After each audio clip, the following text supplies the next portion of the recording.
उस काजरोलकर नाम के कैंडिडेट के लिए कहा कि काजरोलकर हाथी अगर बैठा भी हो तब भी गधे से ऊंचा होता है, तब भी गधे से ऊंचा होता है। इसी बैठे हुए हाथी को मान्यवर काशीराम ने खड़ा किया, और खड़ा ही नहीं किया, पूरे प्रदेश में भगाने का, दौड़ाने का काम मान्यवर काशीराम ने किया। कि मैं ये जो यहाँ पर खड़ा हूं, ये बाबा साहब का परिवार नहीं है, ये जो मेरे सामने बैठा है ये बाबा साहब का असली परिवार है। इस देश में हर वो व्यक्ति जो बाबा साहब के विचारों पे चलता है वो बाबा साहब का वंशज है। और इसलिए आज मैं ये बात अपने विषय को शुरुआत करने से पहले, क्योंकि आया तब से मैं यही सुन रहा हूं कि बाबा साहब का वंश आया है, बाबा साहब का खून आया है, हमारा वंश आया है। मैं यहाँ पे जो खड़ा हूं ये बाबा साहब का वंश नहीं है, मैं जो यहाँ खड़ा हूं ये बाबा साहब का खून नहीं है, बाबा साहब का परिवार ये है, ये जो मेरे सामने बैठा हुआ। जिस व्यक्ति को यह अंदेशा बहुत पहले ही हो चुका था कि मेरे पास अब ज्यादा समय नहीं है, 1956 के कई सारे स्पीचेस ऐसे हैं, राइटिंग स्पीचेस जो आज भी रिकॉर्ड पर है, उन स्पीचेस पे बाबा साहब ये कहते हैं कि मैं ज्यादा नहीं जीने वाला हूं। इसी उत्तर प्रदेश की धरती पर 18 मार्च 1956 को बाबा साहब फूट फूट कर रोकर गए। बाबा साहब ये कहते हैं कि जैसे आज आप लोगों ने ये तंबू लगाया है, इसमें कई सारे ये खंबे हैं। बाबा साहब कहते हैं कि मैंने इतने सालों तक मेहनत करके ये तंबू खड़ा किया है, और उस तंबू का मैं अकेला ये खाम हूं, ये अकेला बंबू हूं। मुझे डर लगता है कि अगर ये खाम, ये पिलर, ये बंबू गिर गया तो ये मिशन का क्या होगा। बाबा साहब 18 मार्च 1956 को इस आगरा के धरती पर ये भाषण करके गए। इसका मतलब बाबा साहब को ये पता था कि अब मेरे पास ज्यादा समय नहीं है। फिर अंतिम सांस तक बाबा साहब क्या लिख रहे थे? नानक चंद रत्तू 2 बजे तक बाबा साहब अम्बेडकर जी के साथ खड़े थे। रात के 2 बजे नानक चंद रत्तू ने बाबा साहब से कहा कि बाबा साहब अब बस करो, कल सुबह उठने के बाद जो कुछ लिखना है वो लिखो, अभी आराम करो।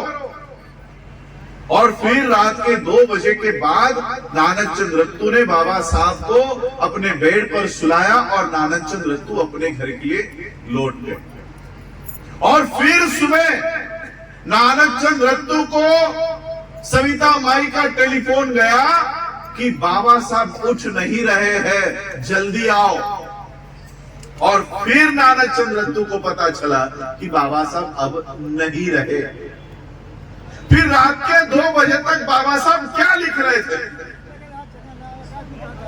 जिस व्यक्ति को यह पता चल चुका था कि मैं अब ज्यादा देर तक नहीं जीने वाला हूं, बाबा साहब क्या सोच रहे थे कि 2.5 महीने पहले मैंने मेरे लोगों को बौद्ध धर्म की दीक्षा दी है, मेरे जाने के बाद मेरे लोगों ने बौद्ध धर्म का सही से पालन करना चाहिए, सही से उसका अनुकरण करना चाहिए, इसलिए उनको पता हो कि बौद्ध धर्म में आने के बाद क्या किया जाता है, ये उनको जानकारी मिले। इसलिए बाबा साहब रात के 2 बजे तक बुद्ध और उनका धर्म ये ग्रंथ तैयार कर रहे थे कि मेरे जाने के बाद मेरे समाज के लोग बुद्ध के धर्म का सही से पालन करें। ये बाबा साहब अंतिम सांस तक अपने परिवार के बारे में नहीं, आप लोगों के बारे में सोच रहे थे। अगर आज सही मायने में मान्यवर काशीराम जी को अगर आप अभिवादन करना चाहते हो तो मान्यवर काशीराम जी के इस बिठाए हुए हाथी को फिर से आपको खड़ा करना होगा, और फिर से आपको दौड़ाना होगा, इस प्रदेश में दौड़ाना होगा। जो समाज सरपंच नहीं बना सकता, केवल सामाजिक और आर्थिक न्याय की लड़ाई लड़ने के बाद वो गृह मंत्री बन बैठा है, और हम राष्ट्रपति बन बैठे हैं, राष्ट्रपति, लेकिन सामाजिक न्याय की लड़ाई 0, आर्थिक न्याय की लड़ाई 0। क्या राष्ट्रपति पद हमारे किसी काम का है? किसी काम का है? वो खुद धक्के खा रहा था, वो अपने आप को न्याय नहीं दे सकता, वो हमें क्या न्याय देगा? और इसलिए संविधान रहते हुए ही हमें अपनी सामाजिक आर्थिक न्याय की लड़ाई लड़ लेनी चाहिए। संविधान रहते हुए ही मुझे बाबा साहब की एक स्पीच याद आई। महाराष्ट्र में बाबा साहब से भी पहले उनके पिताजी महार बटालियन में सैनिक थे। महार बटालियन बहुत पुरानी थी। फिर ब्रिटिशरों ने अचानक से वो बटालियन बंद कर दिया। मिलिट्री की एक पलटन थी, उस प्लेटून को बंद करवा दिया। क्यों? ये अछूतों की है और इसलिए इनको नौकरी का अधिकार नहीं होना चाहिए। ये पेशवाओं ने, महाराष्ट्र के पेशवाओं ने ब्रिटिशरों के सामने ये शर्त रखी और ब्रिटिश को ये हमारे सगे नहीं थे। ब्रिटिशरों ने वो प्लेटून, वो पलटन बंद कर दिया। बाबा साहब के पिताजी ने बहुत लड़ाई लड़ी कि वो पलटन शुरू हो जाए, लेकिन वो पलटन शुरू नहीं हो पाई।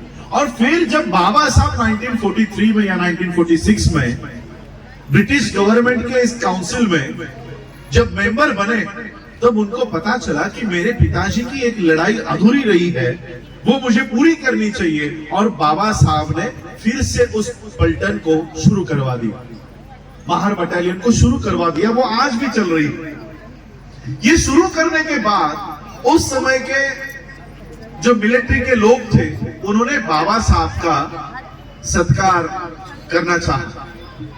बाबा साहब को सत्कार के लिए बुलाया, बाबा साहब का सत्कार हुआ और फिर बाबा साहब ने जो स्पीच किया वो रिकॉर्ड पर है। बाबा साहब कहते हैं कि ब्रिटिश भारत में आए, उनको इस देश में सैनिक चाहिए थे, इसलिए उन्होंने उनके सैनिक के दरवाजे हमारे लिए खोले। उनको पढ़े लिखे लोग चाहिए थे, इसलिए स्कूलों के दरवाजे हमारे लिए खोले। हमने 3 से 4 पीढ़ियां पढ़ाई हासिल की, नौकरी हासिल की और सैलरी, पगार, क्या कहते हो आप लोग पगार को हिंदी में? तनख्वाह मिलती रही। 3 से 4 पीढ़ियां ब्रिटिशरों की तनख्वाह हम लोगों ने उस समय पाई थी और फिर अचानक से ब्रिटिशरों ने उनके दरवाजे हमारे लिए बंद कर दिए। बाबा साहब कहते हैं कि 4 जनरेशन तक हमको पगार मिल रहे थे, 4 जनरेशन तक हमको पढ़ाई मिल रही थी, तो इस पढ़ाई का इस्तेमाल, इस पगार का इस्तेमाल, इस पैसों का इस्तेमाल हमने अपनी खुद की व्यवस्था खड़ी करने के लिए क्यों नहीं किया? ये सवाल बाबा साहब ने उस समय पूछा था 1946 में। अब आप लोगों को पढ़ाई मिल रही है, आपके बच्चों को मिल रही है, नौकरियां तो अभी खत्म हो गई है। इससे पहले के जनरेशन को नौकरियां मिली, वो किसकी बदौलत मिली? बाबा साहब ने क्या दिया? संविधान दिया, संविधान की बदौलत मिली। आज भी बाबा साहब का वो सवाल जो 1946 में बाबा साहब ने पूछा था कि 4-4 पीढ़ियों तक आपको पढ़ाई मिल रही थी, 4-4 पीढ़ियों तक आपको तनख्वाह मिल रही थी, तो उस पढ़ाई का इस्तेमाल, उस तनख्वाह का इस्तेमाल खुद की व्यवस्था खड़ी करने के लिए क्यों नहीं किया? वो सवाल आज भी हमारे लिए है कि संविधान के भरोसे से, संविधान के बदौलत हम लोगों को पढ़ाई मिली, हम इंजीनियर बने, डॉक्टर बने, लॉयर बने, प्रोफेसर बने, हमको तनख्वाह मिली, सैलरी मिली। तो इस पढ़ाई का इस्तेमाल, इस सैलरी का इस्तेमाल हमने अपनी व्यवस्था खड़ी करने के लिए क्यों नहीं किया? संविधान में कितने जनरेशन हुए हमारे? संविधान लागू हुआ 1950 में, अब 2025 चल रहा है, 75 साल हो गए। अंग्रेज 200 साल तक थे, 200 साल में 4 जनरेशन हमारी वहां पर पली। 75 इयर्स में कितनी जनरेशन पली? एक। अभी तो रिटायर होके दूसरा आदमी बैठने ही वाला था, उतने में निर्मला सीतारमण ने संसद में खड़े होकर कहा कि अब से किसी भी सरकारी पोस्ट पर किसी की भर्ती नहीं होगी, सारे सरकारी संस्थान हम बेचने वाले हैं। ये निर्मला सीतारमण ने संसद में खड़े रहकर यह आह्वान किया कि हम सारे संस्थान बेचने वाले। अब जब सरकारी संस्थान ही नहीं होंगे तो सरकारी नौकरी होगी क्या? यूनिवर्सिटी नहीं होगी तो स्कॉलरशिप मिलेगी क्या? नहीं। इसका मतलब संविधान पूरी तरह से ये लोग खत्म कर रहे हैं। अब संविधान का दायरा 75 साल का, इस 75 साल में अनेकों ऑफिसर्स बने, आईएएस बने, आईपीएस बने, डॉक्टर बने, तो उन्होंने अपनी पढ़ाई का इस्तेमाल अपनी खुद की जनरेशंस की खुद की सिस्टम्स खड़ी करने के लिए क्यों नहीं किया? हमें पगार भी तो मिले। आज एक प्रोफेसर को 3 से 3.5 लाख रुपए की तनख्वाह है, 7th पे कमीशन के माध्यम से 3 से 3.5 लाख रुपए की तनख्वाह मिलती है। बाबा साहब क्या कहते हैं? 3.5 लाख रुपए मत दो, 3.5 लाख रुपए मत दो, लेकिन अपने कमाई का 1/4, 1/4 हिस्सा मूवमेंट के लिए दो, मूवमेंट के लिए दो। हमने अपनी पढ़ाई का इस्तेमाल, बाबा साहब ने उस समय नारा दिया, हमारे सारे पैम्पलेट्स पे वो नारा होता है, to educate, to agitate and to organise. हमने कितने अपने लोगों को एजुकेट किया? जो जिसने एजुकेशन प्राप्त किया उसने ये एजुकेशन दूसरे को देने का काम किया ही नहीं। और इसलिए जब मैं ये पढ़ाई करके बाबा साहब की पढ़ाई कर रहा था, तब पता चला कि आने वाले कुछ सालों में संविधान पूरी तरह से खत्म हो जाएगा और उस समय हमारे लोग कहां जाएंगे? हमारे लोग कहां जाएंगे? नौकरियां नहीं होगी, एजुकेशन नहीं होगा, और फिर से ये हमको उसी गुलामगिरी में धकेल देंगे जिस गुलामी से मेरे पूर्वजों ने हमारे समाज को बाहर निकालने का काम किया है, उसमें फिर से हमको धकेलने का काम ये आने वाली ब्राह्मणी व्यवस्था करने वाली है। और इसलिए हमको आने वाले समय में तैयार होना होगा। इसलिए हमने अपनी खुद की सिस्टम्स बनाने के ऊपर जोर दिया, खुद की बैंकिंग सिस्टम, खुद की एजुकेशन सिस्टम, खुद की यूनिवर्सिटीज, इसके ऊपर आज हम काम कर रहे हैं। 60 एकड़ जमीन महाराष्ट्र के नागपुर में हमने खरीदी और वहां पर वर्ल्ड बुद्धिस्ट यूनिवर्सिटी का प्रोजेक्ट लाया। क्यों? ताकि आने वाले 5 सालों के बाद हमारे बच्चों को किसी भी स्कूल में या कॉलेज में अगर दाखिला ना मिले तो उनकी पढ़ाई का पूरा जिम्मा हम वर्ल्ड बुद्धिस्ट यूनिवर्सिटी के माध्यम से वो उठाएंगे और हमारे लोगों को एजुकेशन देने का काम करेंगे। वो काम हम लोगों को करना होगा। केवल सांसद और विधायक बनाने से हमारी समस्या हल नहीं होने वाली। जब हमारे सांसद को बोलने ही नहीं दिया जाएगा अंदर, तो वो कहां जाएगा? 543 अंदर 543 मेंबर ऑफ पार्लियामेंट होते हैं, सांसद। आप ज्यादा से ज्यादा कितने चुन के लाओगे? 50, 40, 131 तो पहले से ही गुलाम अंदर बैठे हुए हैं, जिनको आज आप सांसद कहते हो। बाबा साहब उस समय क्या कहकर गए पता है? वही किताब मान्यवर काशीराम जी ने लिखी, जिन्हें आज हम विधायक साहब कहते हैं, जिन्हें आज हम सरपंच कहते हैं, और पता नहीं और क्या क्या नाम कहते हैं, आप देते होंगे।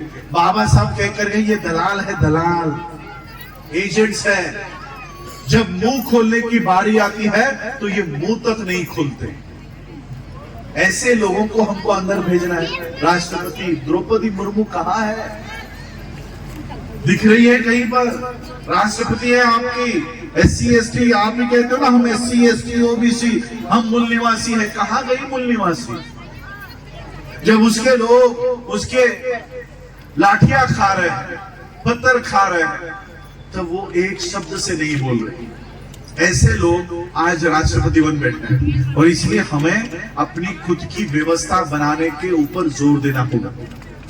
इस उत्तर प्रदेश में भी मैं बाबा साहब की इस बैंक को लेकर आने वाला हूं। जैसे ही हमारे वो कंप्लायंसेस पूरी हो जाएंगी, पूरी होंगी, 5 साल का टारगेट लेकर चल रहा हूं मैं, 5 साल का। क्योंकि पहले 3 साल ही गवर्नमेंट की ये ऑडिट रिपोर्ट दो, वो ऑडिट रिपोर्ट दो, ये कंप्लायंसेस दो, 3 साल तो इसी में चले जाते हैं। 5 साल का टारगेट लेकर चल रहा हूं कि जिस तरह से आज सेंट्रल बैंक ऑफ इंडिया है, जिस तरह आज स्टेट बैंक ऑफ इंडिया है, जिस तरह आज HDFC बैंक दिखाई देती है, जिस तरह आपको ICICI बैंक दिखाई देती है, इन 5 सालों में doctor BR Ambedkar bank Bharat के कोने कोने में दिखाई देगी। ये लेकर चल रहा हूं। और वो पैसा, ये हमारे कमाई का पैसा हम अडानी अंबानी को खड़ा करने के लिए नहीं, हमारे बहुजन समाज के उद्योजक बनाने के लिए, हमारे डॉक्टर इंजीनियर को एजुकेशन लोन देने के लिए ये बैंक काम करेगा। और हमारे लोगों को अडानी अंबानी से भी ऊपर पहुंचाने का काम हमारे ये बैंक के माध्यम से होगा। एजुकेशन के लिए यूनिवर्सिटीज के माध्यम से काम होगा।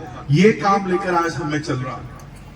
और इसलिए मैं आज यही कहना चाहता हूं कि इतनी बड़ी बड़ी मालाएं आप देकर जाते हो, ये क्या मुंबई जाते हुए मैं ये लेके जाने वाला हूं?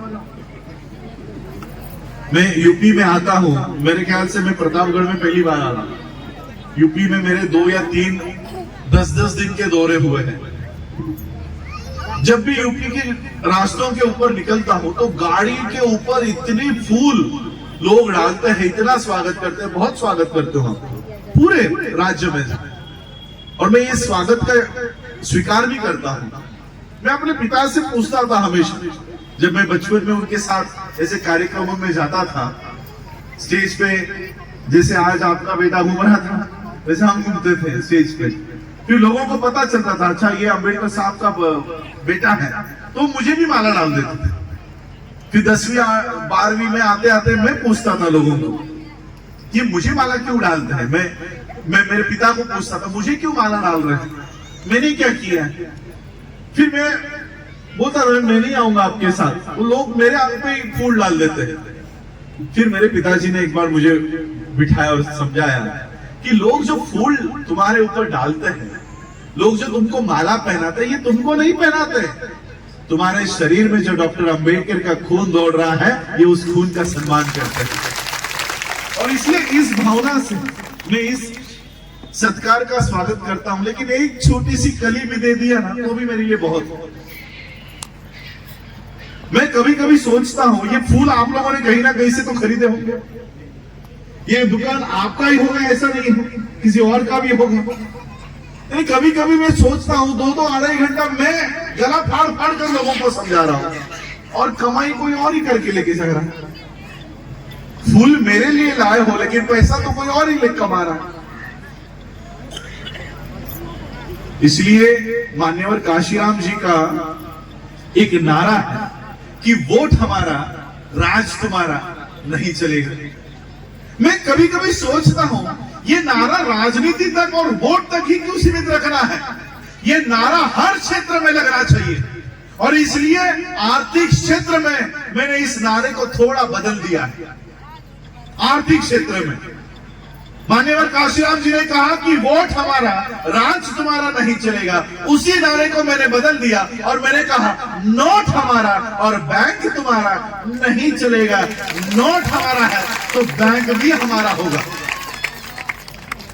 आज हमारे लोग स्कूल बनाते हैं, हमारे कई स्कूल हैं, मैंने देखा है पंजाब में भी हमारे लोगों के स्कूल बन गए, लेकिन पढ़ाते क्या है?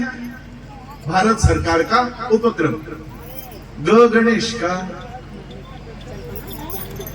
सरस्वती, अभी तो वेद भी सिखाने वाले हैं। यानी स्कूल हम बनाएंगे, बेंच हम ला रहे हैं, बच्चे हम भेज रहे हैं, पढ़ा क्या रहे हैं? ब्राह्मणों ने लिखा हुआ सिलेबस। इसलिए एक नारा हमें एजुकेशन के क्षेत्र में भी, शिक्षा के क्षेत्र में भी लगाना होगा। स्कूल हमारा और पाठ्यक्रम तुम्हारा नहीं चलेगा। अगर स्कूल हमारा है तो पाठ्यक्रम भी हमारा होगा। इसीलिए हमको हमारी खुद की यूनिवर्सिटी तैयार करनी होगी जिसका पाठ्यक्रम होगा, जिसके ऊपर हम काम कर रहे हैं। इसी के ऊपर ये मिशन बाबा साहब का सामाजिक और आर्थिक न्याय के ऊपर का ये मिशन लेकर मैं चल रहा हूं। मैं यही चाहूंगा कि आप लोग भी इससे जुड़े, मुझसे जुड़े। हमको कोई मीडिया नहीं दिखाई। मान्यवर काशीराम जी की और एक बात आज मैं यहां पर बताना चाहूंगा। मान्यवर काशीराम जी ने उस समय कहा था कि जिस दिन मीडिया मुझे दिखाना शुरू कर देगा उस समय समझ जाना कि मैं बिक चुका हूं। मैं गलत हूं तो मुझे टोकना, बराबर है। कभी देखा मुझे आज तक पर, कभी देखा आपने मुझे रिपब्लिक पर, कभी देखा मुझे इंडिया टुडे पर, किसी न्यूज चैनल पर देखा? क्यों नहीं दिखाते? आज भी दिखाने को तैयार है, आधे आधे घंटे तक दिखाने को तैयार है, रोज के वो सेशंस लेने को तैयार है। उनका एक ही काम है, उनका एक ही प्रस्ताव है, अंदर से हमारा काम करो। हम आपको पूरे भारत में हाईलाइट करेंगे। अंदर से ब्राह्मणवाद का काम करो, अंदर से मोदी को बढ़ावा दो, अंदर से गांधी को बढ़ावा दो, तो हम आपको आधे आधे घंटे तक रोज टीवी पर दिखाएंगे। मैं जब इस मूवमेंट में उतरा तब मैंने अपने आप से एक वादा किया, अपने आप से वादा किया कि इस मूवमेंट में जो पैसा देगा वो आदेश देगा, क्योंकि जिसकी लाठी उसकी भैंस।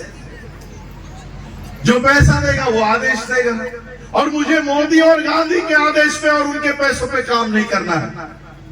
मैं मेरे समाज के आदेश पे काम करूंगा, मोदी के और गांधी के आदेश पे काम नहीं करूंगा। ये वादा अपने आप से करके मैं इस मिशन में उतरा। आज हमने जो बैंक में बनाई है, लोगों के 2,500 रुपए लेकर बनाई है, लोगों के 2,500 रुपए। मेरा शेयर सिर्फ 5,000 रुपए का, मेरा 2,500 और मेरी पत्नी का 2,500। मेरी बच्ची अभी भी छोटी है तो वो शेयर खरीद नहीं सकती। जितना भी प्रॉफिट ये आगे चलकर बैंक करेगी, मेरा हिस्सा सिर्फ 5,000 रुपए के बराबरी का होगा। मैंने ये बैंक समाज के मालिकाना हक की, उसी तरह से यूनिवर्सिटी की, और आज यही काम लेकर मैं आप लोगों की तरफ भी आ रहा हूं, यूपी में भी आ रहा हूं। मैं बंसी जी यहाँ पर बैठे हुए हैं, प्रेमी जी यहाँ पर, उनको भी ये जिम्मेदारी सौंपना चाहूंगा कि उस तरह से हम लोगों को सामाजिक और आर्थिक न्याय की लड़ाई पर भी जोर देना होगा। मैं ये नहीं कह रहा हूं कि राजनीतिक लड़ाई नहीं लड़नी है, लड़नी है।